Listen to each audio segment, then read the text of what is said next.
सारे मिलने पर कोई परेशानी नहीं होनी चाहिए। अक्सरियत का जो कौल है उसे कबूल कर लिया जाता है और उसी पर इत्मीनान हमें होना चाहिए।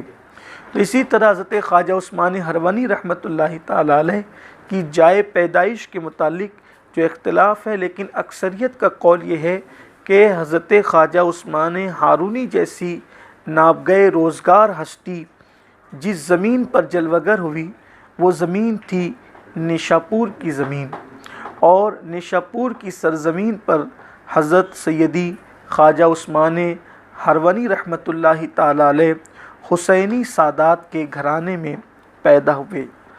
आपके नसब पर भी अहले सियर ने और मौरख़ीन ने बहुत सी गुफ्तगू की है।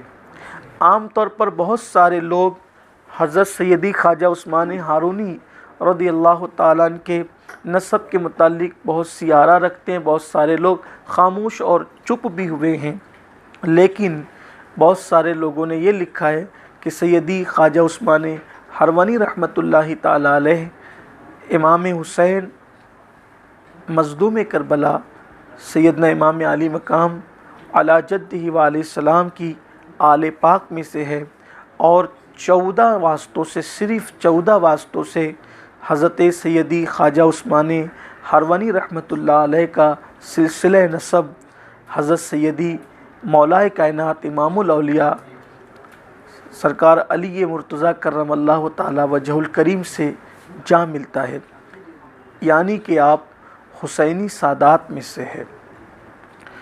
सैयदी उस्मान हरवनी रहमतुल्लाहि ताला अलैह ने उस दौर के जो उलूम अक़लिया और नक़लिया थे उसको हासिल किया। आप हाफिज़ कुरान भी थे, बल्कि सीरत निगारों ने ये भी लिखा है कि सरकार ख्वाजा उस्मान हरवनी रहमतुल्लाह अलैह का रिश्ता कुरान मुक़द्दस से इतना जुड़ा हुआ था कि आप कम से कम सोते थे और कम से कम खाते थे। अहले सीरत लिखते हैं कि 4-5 दिन के बाद आप कभी 3 लुक़मे खाते और कभी 4 और ज़्यादा से ज़्यादा 5 लुक़मे, यानी 4-5 दिन का फाका होता या 4-5 दिन के लगातार रोज़े होते, और उसके बाद यानी इफ़्तार में कभी पानी पी लिया, कभी खजूर खा ली, लेकिन और उसके बाद रात को भी भूखे रहे, दिन को रोज़े से रहे, और सुन्नत की अदायगी के लिए हुज़ूर अलैहिस्सलाम के हुक्म पे अमल करने के लिए पानी कभी पी लिया, कभी एक खजूर खा ली। लेकिन फिर जब 4-5 दिन इसी आलम में गुज़र जाते तो कभी 3 लुक़मे, कभी 4 लुक़मे और ज़्यादा से ज़्यादा 5 लुक़मे। 5 लुक़मे से ज़्यादा आप तनावुल नहीं फरमाते थे। ये आपकी रियाज़त और मुजाहिदे की कैफ़ियत थी, और आपको सोते हुए बहुत कम देखा गया। तो इस बुनियाद पर चूँकि आप रोज़ाना एक कुरान शरीफ दिन में ख़त्म करते थे और एक कुरान मुक़द्दस रात में ख़त्म करते थे, ये आपका ताल्लुक़ बिल कुरान था। कुरान से इतना आपका ताल्लुक़ मज़बूत था।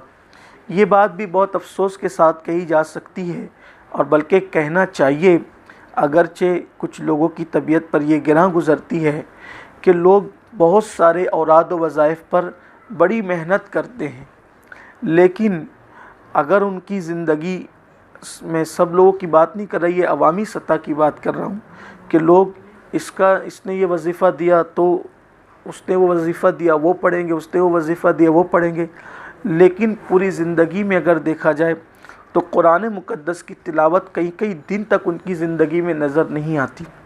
वज़ाइफ यकीनन पढ़े जाने चाहिए, लेकिन क्या कोई वजीफ़ा कुरान मुक़द्दस से बढ़कर भी हो सकता है? उसकी अफादियत और उसकी अहमियत, मैं वज़ाइफ का क़तन मुनकिर नहीं हूँ, वज़ाइफ की बड़ी अहमियत है। वैसे अल्हम्दुलिल्लाह सिलसिले आलिया क़ादरिया बरकातिया में अक्सर वज़ाइफ जो सिराजुल अवारिफ में सरकार नूर रहमतुल्लाह अलैह ने लिखे हैं, वो अक्सर वज़ाइफ का ताल्लुक़ कुरानी आयतों से है। तो अगर ऐसे वज़ाइफ हम करेंगे तो उसकी बड़ी बरकतें हमें नसीब होगी। इसी तरह इमाम अहले सुन्नत अलैहि रहमत व रिदवान ने अल वज़ीफ़तुल करीमा में भी उन वज़ाइफ पर ज़ोर दिया है जिनमें अक्सर कुरानी आयात है या अहादीस में जो है वो दुआएं, मसनून दुआएं मौजूद हैं। इसकी तरफ हमारी कौम को तवज्जो करना चाहिए। वजह यह है कि आम इंसान या किसी शेख के दिए हुए वजीफ़े की बरकत अपनी जगह है, लेकिन जो रसूलुल्लाह से डायरेक्ट मिले या कुरान मुक़द्दस की जो आयतें हों तो फिर उसकी बरकतें अजीम होती है।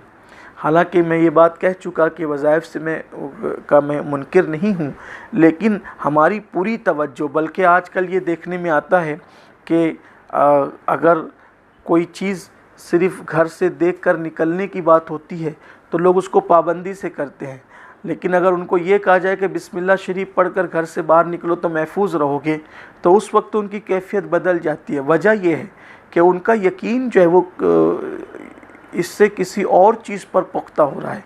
हालांकि ये भी कौम की फ़िक्र और जहनीत बनती जा रही है कि जो चीज़ बहुत मुश्किल होगी वो बहुत मुफीद होगी। हालांकि हमारा दीन आसान है, आदमी से बिस्मिल्लाह पढ़कर घर से निकल जाए और अगर आयतुल कुर्सी पढ़ ले तो फिर क्या कहने, लेकिन अगर उसको आयतुल कुर्सी याद नहीं है, उससे बिस्मिल्लाह पढ़कर भी घर से निकले तो भी अल्लाह तबारक व तआला उसकी हिफाजत फरमाता है।